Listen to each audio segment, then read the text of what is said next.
Okay, welcome and thank you for joining us for another episode of the Jane Irrigation Training Series. I'm your host, Richard Restuccia, Vice President of Water Management Solutions at Jane Irrigation. And today we're going to be talking about something that's really near and dear to my heart, and that is growing edibles in your own backyard, but more importantly, edibles that are high in antioxidants. And the reason I decided to do this, and the reason this came about was a few years ago when I was attending Master Gardener training here in San Diego. Tom Spellman was one of our lecturers, and I got to tell you, for my training, he was the best lecturer I saw that year. And the one thing that Tom taught all of us is, it was one of those light bulb moments for me, right? He said, "Listen, you want to grow stuff in your yard that you like to eat." And man, that really resonated with me. Of course, that's what I wanted to do. My challenge, though, Tom, was I like to eat all fruits and vegetables, right? There's hardly a fruit or vegetable I don't like. And so then Tom started to talk more about, well, eat the ones that are going to really help you with your health. And that even made more sense to me. So I thought it would be great to bring Tom on today. You know, Tom's got over 45 years experience in our industry. Last 20 he spent at Dave Wilson Nursery. He works all around the Southwest and is truly an expert in fruits and vegetables. Not only that, he's a really dynamic speaker and a really nice guy. So Tom, welcome, and thanks for helping us out today and being on the webinar. Hey, Richard, thank you so much for having me, and thanks for the kind words. I truly appreciate it. Yeah, no problem. You earned them. So anyway, we're finishing up with your season, right? Actually, you're kind of into the next season already. But I was just curious, how with the drought did things go last year and finish up? You know, was it a terrible year, or how did people do? Well, honestly, 2021 was our best season ever, and that both includes the home garden market, the retail nursery market, as well as the commercial farm market.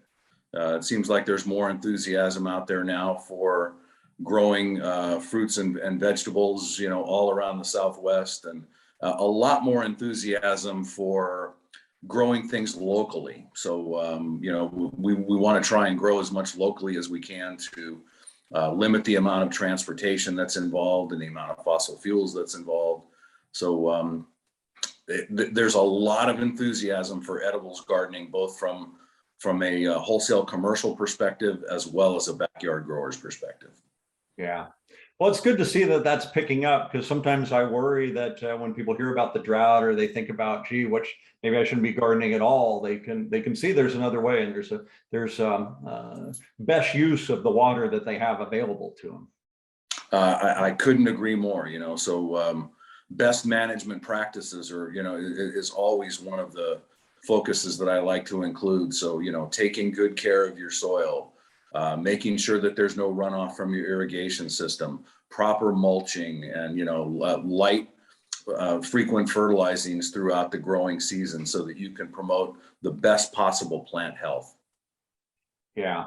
Well, that's great. So, Tom, help me out. We're going to talk about antioxidants today and fruits and vegetables that are high in antioxidants, but what is an antioxidant?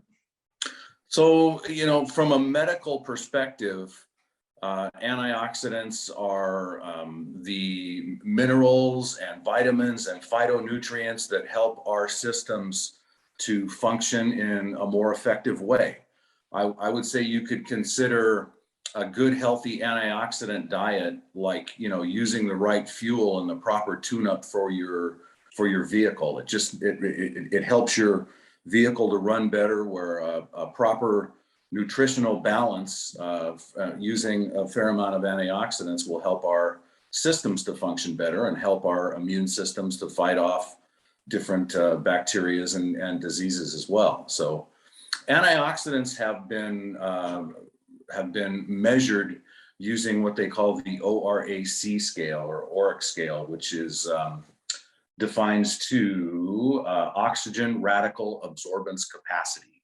And what antioxidants do is they actually help our system to fight off bacteria and diseases, cancers in particular. So a lot of research is being done in the medical field right now on the benefits of antioxidants. And, all foods have antioxidants to one level or another.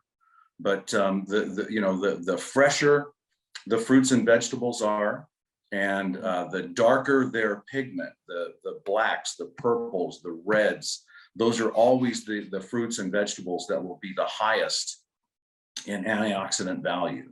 And the way that the system is measured is the American Medical Association says that the human body should have somewhere between 3,000 and 6,000 units of ORAC measurement per day. So when I originally put this program together several years ago, I looked into, trying to get measurements for those amounts for different fruits and vegetables. It's a little more difficult than you would think, because,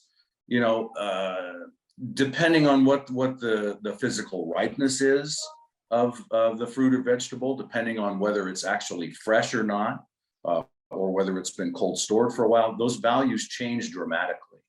So, it's always best to try and use your fruits and vegetables as fresh as possible and at peak ripeness. Yeah, well, and a good thing too. I mean, they always taste better that way too, right? Oh, absolutely. And you can get sometimes 5 to 10 times the amount of phytonutrients and vitamins and minerals out of a fresh picked orange as one that had been cold stored and shipped 1,000 miles. So it's always better to try and do those things ourselves. And Rich, in Southern California, how lucky are we that we can do this on a year-round scale? In most parts of the world, you have somewhere between 3 and 6 or 7 months worth of seasonable weather where you can actually grow your own fruits and vegetables. And here, I can harvest out of my backyard every single day of the year. Yeah, we're really fortunate to have that. And so Tom, what are some fruits and vegetables that are the highest in antioxidants? What should I be thinking about growing if I want to plant and grow something that is high in antioxidants?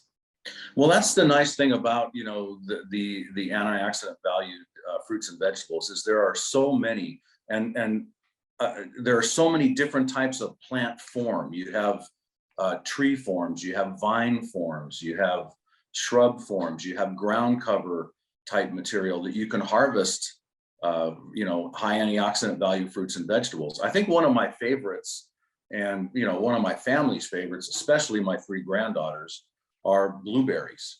Yeah. And blueberries are very high in antioxidant.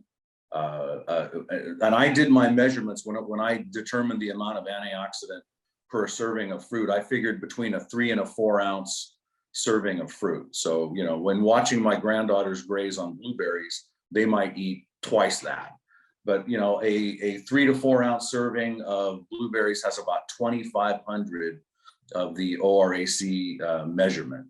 And there are literally dozens of blueberry varieties that we can successfully grow here in low chill climates, as well as some rabbit eye varieties and northern high bush varieties that can be grown in climates like New England and the Atlantic seaboard and the Midwest. So there are blueberries that are adaptable to all parts of or all climates of our country. So I think one of the things that's important to recognize on blueberries is to be successful. They require 2 things. 2 things are definite. And if you don't have both of these things, you don't get blueberries. So number 1, fast draining soil or media. And number 2, an acidic media condition. You want that pH of that media to be somewhere lower than neutral, lower than 7. So in the 5.5 to 6.5 pH range is critical to successfully growing blueberries. Yes, I think in San Diego, for example, I don't think we have that acidic a soil. So is there a better way than to grow our blueberries than just putting them in the ground? Well, under most conditions, most fruits and vegetables that I like to grow, I love to grow things in the ground. But blueberries are absolutely my exception to that rule. And blueberries will always do better in either a raised bed or a container where you can supplement that media 100%. I can go in with a mix of maybe 1/3 sandy soil, 1/3 peat moss, 1/3 ground bark. So I'm keeping it acidic. I have the fast drainage advantage from the sand and the bark, and now I can easily control the pH in that media, where if I was planting those plants in my native soil, it's probably a much higher than neutral pH, maybe even up to an 8. And my water's about a 7.5 or a 7.7. So in trying to grow those in native soil, I would have a much more difficult time at maintaining that drainage and that acidic condition. Yeah, so two questions I want to ask here. One, if I'm using a lot of peat, I think you said 1/3, then I'm probably going to have to add some nutrients more often than I normally would. Is that correct? Would you recommend that? That's absolutely correct. And that's my philosophy on container gardening or raised bed gardening in general, especially if you have that fast drainage. So you're where I would normally fertilize material in the ground maybe 2 or 3 times through the growing season, January to June. In container or raised bed gardening, I'm going to start in late January and I'm going to feed right up until about October. So lightly and frequently on a monthly basis, where maybe only a couple or 3 times on ground plantings. Yeah. And then my second question on this, I hate to go down the rabbit hole of blueberries, but I love them. So I know everybody else does too, and they want to learn about them. So with the blueberries, in the pH of your soil, what's the best way to determine what the pH of your soil is? Well, I was recently giving a lecture at a retail establishment up in San Luis Obispo County. And so I went in to get some props out of their sales room, before I did the lecture. And I always like to recommend that people use a moisture meter to check the moisture in their soil. And one of the things that they had, and it was still less than $20, was they had a dual meter that would give you the moisture meter reading on one side and a pH reading on the other side. And I was fascinated with that. I've seen them before, but I'd never really paid as much attention to them. So now you can take a meter like that. Not only can you determine the moisture value in your media, but you can also determine what the pH is. So if I found that my pH was inching up a little bit too high, now I can just supplement with a little more humic acid or some soil sulfur and bring that right back down in a couple of irrigations. Wow, what a handy device, right? I'm used to packing up my soil and shipping it to a lab, but this makes it a lot easier to check regularly. Yeah, and I had a couple of comments while I was giving that lecture. They're like, "Well, how accurate is that meter?" And I thought, well, how accurate does it really have to be? If it gives you an approximate reading, I'm okay with that. I'm going to be out there fertilizing, adding nutrition from the palm of my hand. So how accurate am I really going to be with my distribution of elements anyway? So if I can get a reading that's even close, if it's 10 or 15 or even 20% off, it's still going to work for the purpose. Yeah, that's a really good point. So, all right, so blueberries are one of your popular ones, or one of your favorites. Do you have some others? Oh, absolutely. Another would be caneberries, like raspberry, boysenberry, blackberries. Those are very high in antioxidant value, probably somewhere in the neighborhood of 1,500 to 2,000 ORAC units per 3 to 4 ounce serving. And caneberries can be grown in an area where if you want to screen, you can grow them almost as a hedge on a trellis or a fence. You can grow them on an arbor. You can grow them, almost anywhere in the garden where you can control the ground space a little bit and give them something to support. If they're not supported, they'll be just a vine growing on the ground, and they're a lot more difficult to manage. And the key with managing caneberries is they need to be rejuvenated every year. So you're going to get production on most varieties on year-old cane. So I always recommend that you grow them out for one full season. When they go dormant the first November or December, then you take those canes and you raise them up and affix them onto your trellis or support system. They're going to go dormant. They're going to break out in the spring. They're going to bloom. They're going to set fruit. At the end of the second season, you have new growth that's come up from the ground, from the rhizome, and you also have the old cane that produced fruit through the last growing season. So you remove that old cane off at ground level and you bring up the new cane.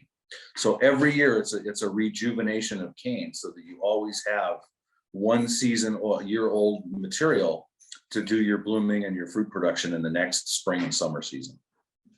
So Wow, they're really easy to grow as long as you follow those steps.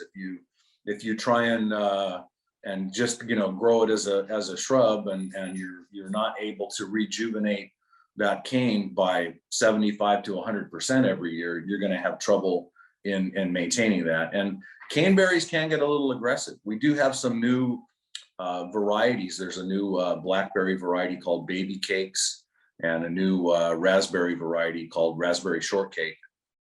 And both of those are more bush form berries as opposed to vine form berries. So there's always new options coming out along those lines as well. Yeah, well, I love that process you just described, right? It's if you stay steady in the process, you're all, much higher probability of being successful with this. Oh, absolutely. And that's exactly what a commercial grower would do, to maintain those berries, rejuvenate that cane every year, get the production on the year-old cane, and then take that out and bring up the new cane. So it's not difficult to accomplish it all. You just have to accept that responsibility and follow through with it every year. Yeah. So we've got a question, Tom, coming in from one of our viewers, and they're asking about blueberries again. And this question is, so if I'm growing in a container, how big of a container do I need? 1 gallon, 5 gallon, 15 gallon? What works best?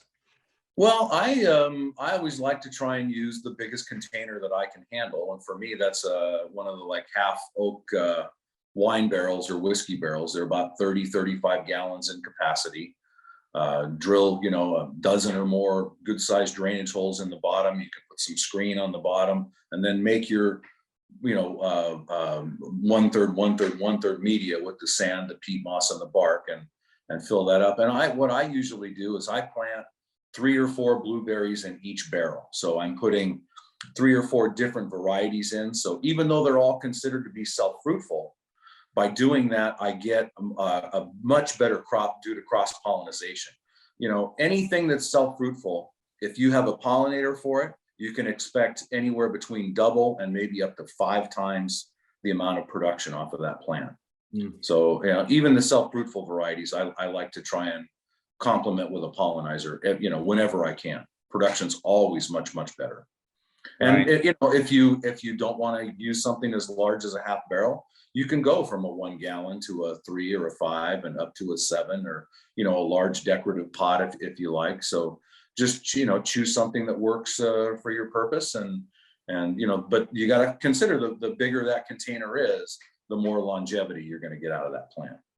Yeah, great point. Now, and then the screen at the bottom is, what's the purpose of that? That doesn't allow the media to leave the container. So you're not losing media, but you are allowing the water to percolate through. Yeah. Okay. A couple more questions coming in here. And this one's about cranberries now. Cranberries, do you plant and care for them very similar that you do with blueberries? Yeah, cranberries, would prefer more of an acidic soil. And I think you would do better in containers than you would in the ground with cranberries. I would say I haven't really tried cranberries in my particular garden, but I know several people that have been successful with them in Southern California, even under low chill conditions. There's a really nice variety called Pixwell, and I think that's one of the ones that people have been very successful with. Yeah. And then also Caneberry, right? Are they similar to blueberries? No, not really. They would much prefer to be in the ground or in a large container. They don't necessarily need to be in a container.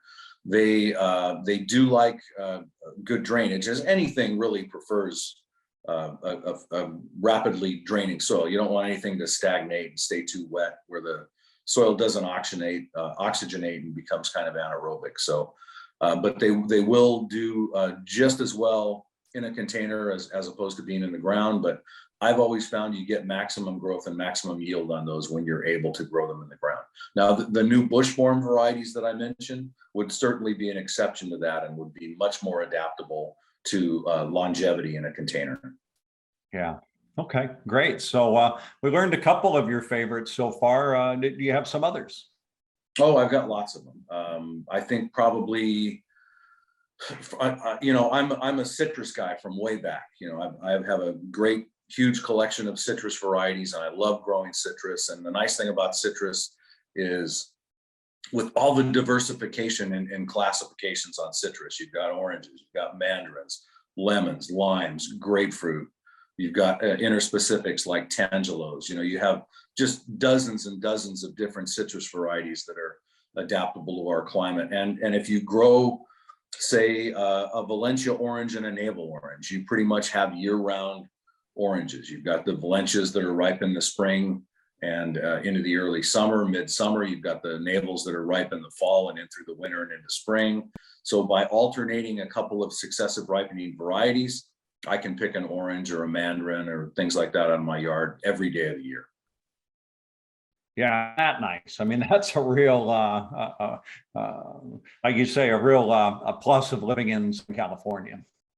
Yeah, and oranges or citrus in general are very high in antioxidant value, but again, we want to pay attention to color. So the brighter and darker the color, the more antioxidant value you're going to have. So varieties like ruby grapefruits, Cara pink navel oranges, blood oranges like Moro and Sanguinelli. Those are going to be the varieties that are going to be the highest in the ORAC units. Yeah. So another thing I think is most of everything we talked about so far really needs full sun. Is that correct? I would say blueberries will do okay in a partial shade. Although I have mine growing in a very hot full sun area, and they do just fine. So, even if they don't get 100% full sun or hot exposure, the blueberries that I've seen out there have done very well in partial shade conditions. Yeah. And what about any other antioxidant fruits or vegetables that do well in or not do well, but can do okay in a shady condition? I would say one of my favorites has always been strawberries. I've always had a nice strawberry patch, and I've grown strawberries in up to half a day shade and been very successful with them. But like anything that is going to produce a high sugar fruit, the more sun you get, the more full sun exposure you get, the better the conversion you're going to get from acids to sugar. So, yeah. Anything is going to grow in a partial condition, but you may not quite get the flavor you want on some things like citrus or avocados or stone fruits or things like that if you're growing them in a partial shaded condition. Yeah. So what else can you tell us about strawberries? They're one of my favorites too, because you can grow them on the ground and they make a nice ground cover too. I mean, they look nice. You get the fruit. I've also seen a lot of people growing them, in upright stands, almost something that looks like a rain gutter, right? And letting the fruit hang over the sides and putting your drip line right down the middle. What can you tell us about strawberries? Well, I've had different varieties of strawberries over the years, probably 24 different varieties over the years, from little white alpine strawberries. I've had variegated strawberries. I've had pink flowering varieties. I've had some of the commercial varieties like Sequoia and Quinault, and they've all done well. I've been very, very successful with them in grow. And the nice thing is you can grow them as an understory plant in a partial shade.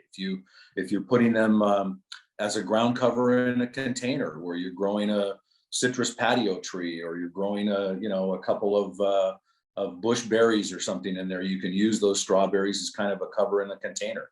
You can use them as a ground cover on the ground. You can grow them in a window box or a raised bed. You can put them in a tower. I mean, there's all kinds of methodology for strawberries, and you know what? It all works. They don't take up much space at all. You can tuck them into little, tight corners and areas where you would never consider planting another, shrub or a large plant, and you can continually move them. They produce runners every summer after the main crop, and you can just take those runners and replant them in new locations or divide them up. It's a very, very easy plant to grow and very, very rewarding with at least on most varieties, at least about 6 months worth of production every year. So I've always included strawberries in different places in my landscape where I would never really consider growing other types of edible material. Yeah, and that's another thing that you really like to do. You like to put multiple plants in close locations. Is that right? Oh, absolutely. I mean, I'm doing this as much for ornamental appeal as I am for fruit production. I mean, I want my landscape to look nice. I want to take advantage of brilliant flower colors. I want to take advantage of fall colors.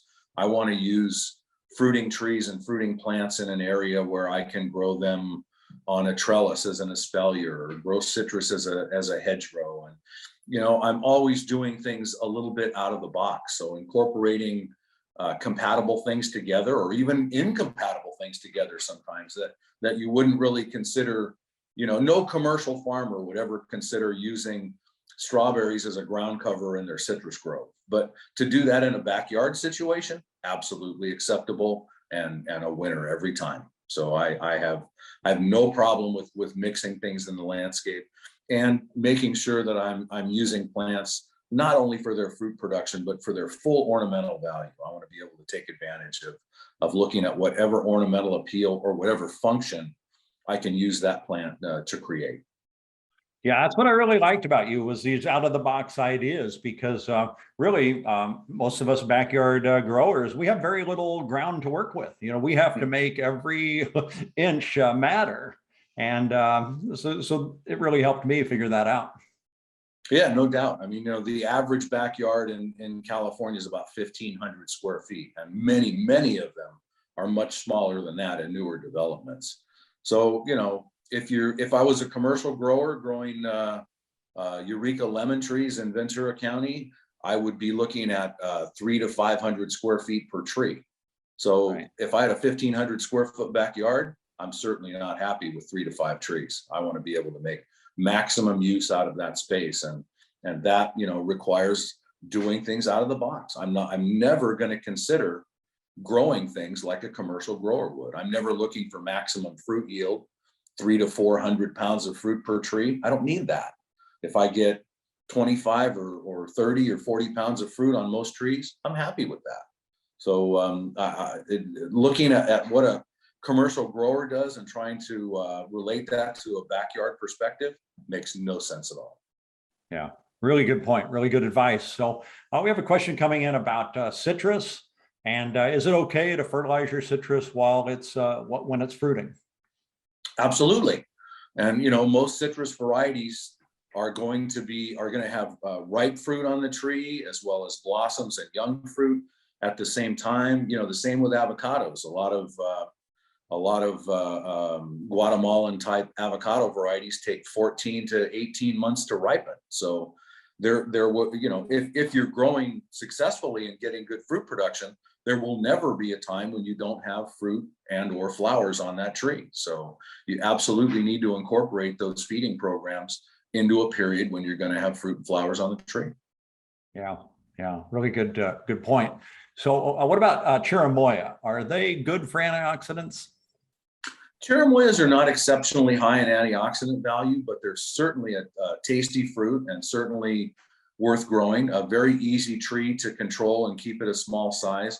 But you have to remember there are no native wasps or insects in California that really successfully pollinate Cherimoyas. So if you're expecting good production, more than just a handful of fruit per tree, you have to actually go through and physically hand pollinate those flowers.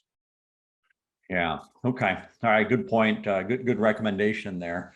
How about kiwi? Are many people growing kiwi in Southern California?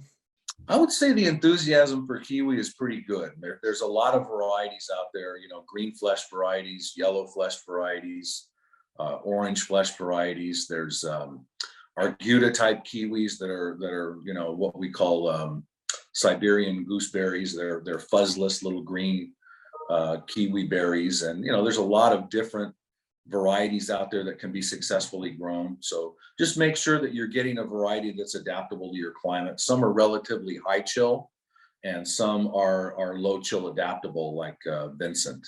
So, there's certainly varieties for every different type of climate, and they always will require some sort of support. You would grow kiwis like you would grow a grape on a trellis or an arbor, where you can dedicate the first couple of years to developing your finished structure on that arbor or trellis, and then prune them back to that structure pretty dramatically every year, so you're keeping them in balance and in range to what's manageable for your landscape.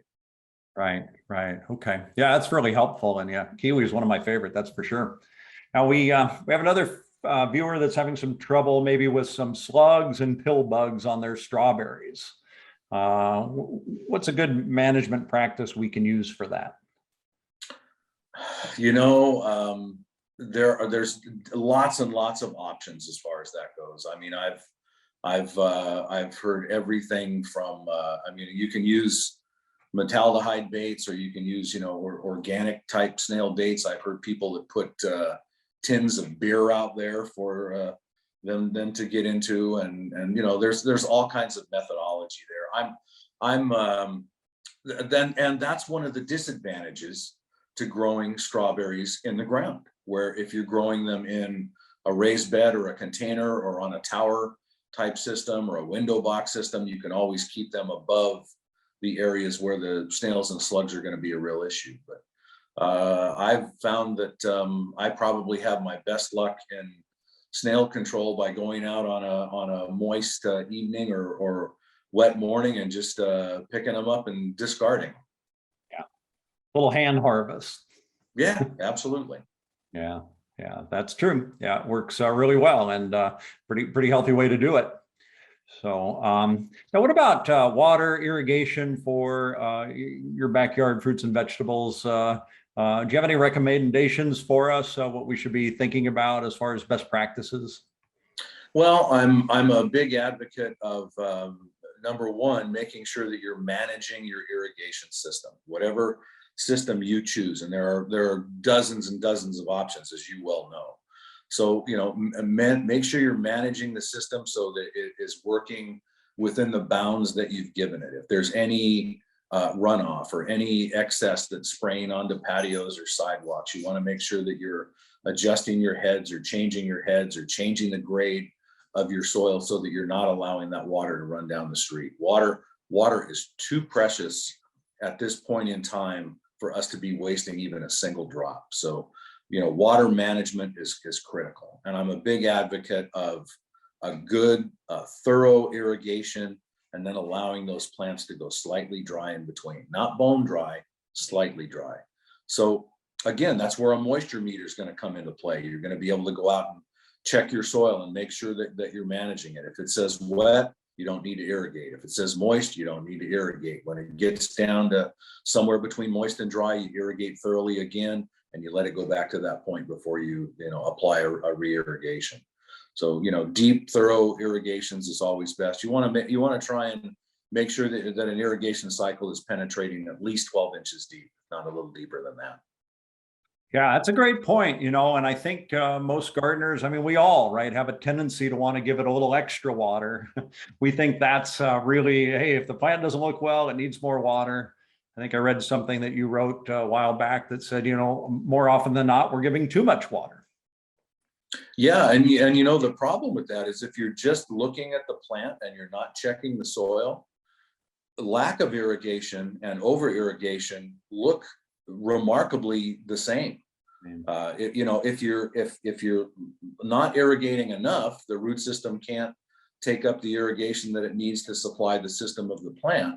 And if you're over irrigating, you're causing a decline in the root system, where the root system can't take up enough to effectively supply the plant either. So the effects from looking physically at the plant are almost identical. So that's where checking the soil, you can stick your finger in it if you want, but a moisture meter is certainly going to give you a more accurate reading of what that moisture is. And that's going to allow you to be the master of your irrigation system with a $10 to $20 investment.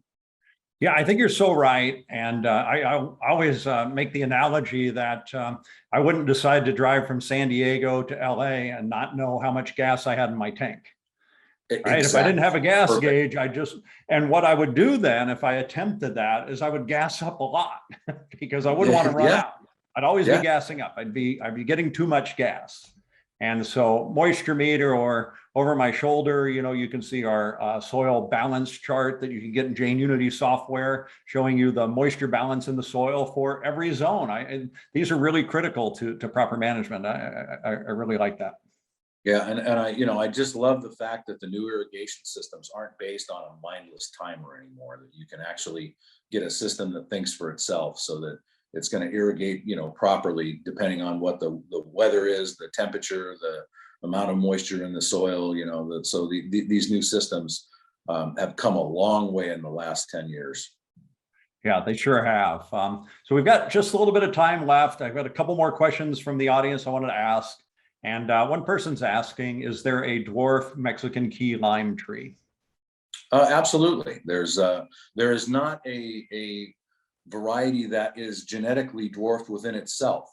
So for citrus, you're relying on dwarfing rootstocks.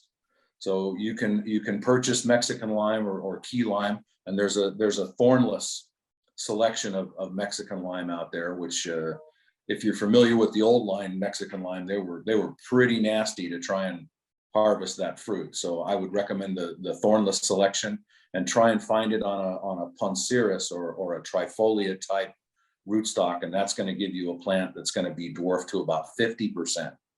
Now, that being said, that could still easily be an 8 to a 12-foot tree as a dwarf. But what you have to understand on citrus and most fruit trees in general is that the owner of that tree is the one that's in charge of its ultimate size. So if 8 or 10 or 12 feet is too big, you keep it pruned to any manageable size for you. Right. And that's one of the things you always really talk about and do a good job on is pruning to a height that makes it easy to harvest your fruit, right? Yeah. And in fact, when I look at rootstocks, the last thing that I'm considering in a rootstock is whether it has a dwarfing capability. Much, much more important is that rootstock adaptable to my climate?